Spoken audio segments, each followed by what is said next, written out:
You know, people say, it's just music. Or Lisa from Steps, it's just a laugh, it's just music. And you're like, no, nothing else speaks to me the way music does. That's why I'm doing what I'm doing, you know. At 9, encouraged by her grandmother, Amy Winehouse began attending a performing arts school where she studied vocal performance and dance on the weekends. Music was always being played, and her grandmother Cynthia was a big influence. And, you know, for a sort of 14-year-old to declare she's a big fan of Tony Bennett is unusual, you know? She had a real connection to sort of deep, soulful singers. At 10, she founded a rap group with her best friend Juliet, which they named Sweet and Sour. The name was inspired by American rap duo Salt and Peppa. At 14, after toying around with her brother Alex's guitar for years, Winehouse bought her own and began writing and composing songs. I wouldn't write anything unless it was directly personal to me, just because I wouldn't be able to tell the story right. Even though some of it is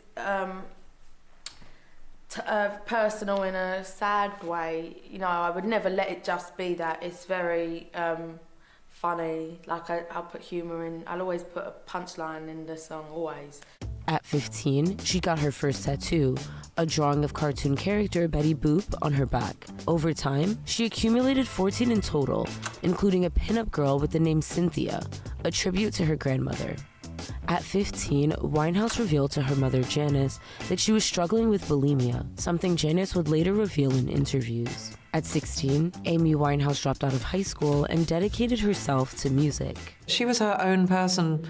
Very young, you couldn't tell her what to do if she didn't want to do it. I think, you know, she found school challenging in that way, that she, you know, was told to conform in a certain way, but she just had a unique sense of self, and she had this magnificent voice, but she just had, you know, a talent for her own truthfulness, and I felt like she could, you know, I'm trying to think of a polite way, she could call bullshit very quick, you know? At 19, she signed her first record deal with Island Records. At 20, the songstress released her debut album Frank to critical acclaim, going platinum in the UK. At 20, Winehouse began a tumultuous on-again, off-again relationship with future husband Blake Fielder Civil. Hey, listen, I married the best man in the world. Every day's honeymoon.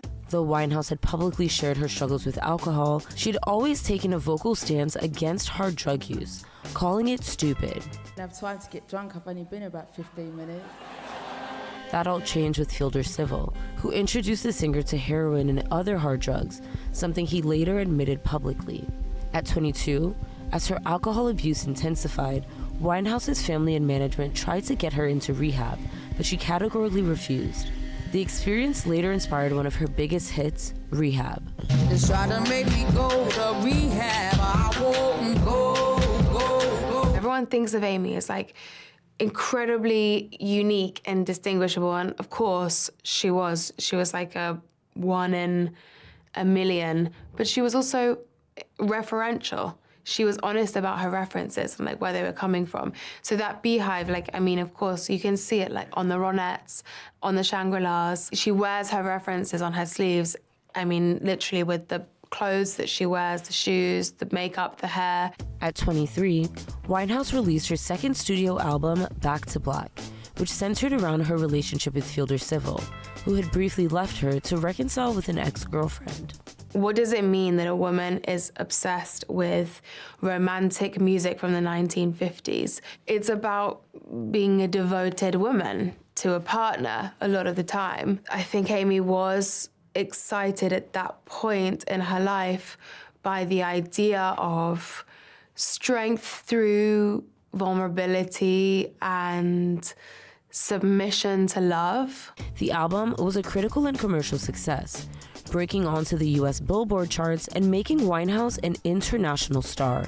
I met with Mark Ronson, and he said, you know, when they were recording Back to Black, he said she literally just sat and wrote out the whole album. And he said, what about these 2 lines here? You know, I don't know, maybe you could change that word because it would flow better. And she'd be like, why would I change that word? He realized that every single word that she put down was absolutely the only word that could express that feeling in that moment. At 24, Winehouse took Back to Black on the road, but the tour didn't go as planned, with her struggles with substance abuse coming to the forefront.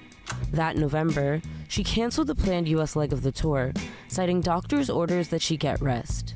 At 24, despite her personal setbacks, Winehouse made a triumphant appearance by satellite at the 2008 Grammys, taking home 5 awards, including Best New Artist and Record of the Year for Rehab. At 25, Winehouse and Fielder Civil divorced. She said, quote, "The whole marriage was based on drugs." At 25, Winehouse founded Lioness Records, her own record label to support her goddaughter Dionne Brumfield, who was only 13 at the time. The name was based on a nickname given to her by her grandmother Cynthia. At 27, on July 23, 2011, Amy Winehouse was found unresponsive at her London home. Her cause of death was alcohol poisoning. In 2024, Back to Black, a biopic tracing her rise to fame and the struggles that came along with it, premiered in theaters. That she had this really sort of sharp wit and humor to her, and I felt like that had been sort of lost over the years. We've become, eclipsed by the tragedy and the sense of her being a victim, and in a way just to give her back a sense of herself and how authentic she was, how truthful she was, and all of these things I felt like needed to be put back in place, You're standing on this young lady's foot. Have you noticed that? She's not young and I wasn't.